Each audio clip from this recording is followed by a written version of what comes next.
14-15 বছরেই যদি তোমরা 16 বছরে যদি তোমরা এত নষ্ট হয়ে যাও যে এক ওয়াক্ত নামাজ পড়তে মন চায় না, আহা বাবা, তো বাকি জীবন কেমনে পার করবা? 18 বছর বয়সে যদি এত হাজার নারী দেখে ফেলো, তো বাকি জীবন কি দেখবা? বিবাহিত স্ত্রী দেখে তার মজা পাইতা না। সত্য কথা বললাম, খোলামেলা বললাম। বয়স্ক বাবা না থাকলে আরো বলতাম। একদিন চরিত্র নষ্ট করতে করতে প্রয়োজনের মুহূর্তে আর কিছুই মিলবে না।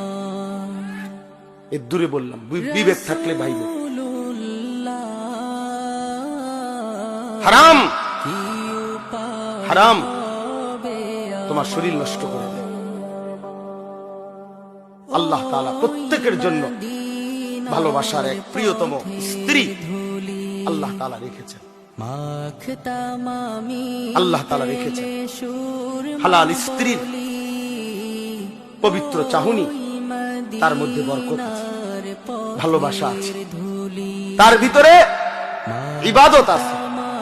নবী সাল্লাল্লাহু আলাইহি সাল্লাম বলেছেন, কেউ তার স্ত্রীকে যদি ভালোবেসে আদর করে একটা লোকমা খাবার মুখে তুলে দেয়, একটা রুটি তুলে দিছে, আল্লাহর কসম নবী বলছে, আল্লাহ তাআলা সাদকার সওয়াব আমলনামায় তুলে দিবেন।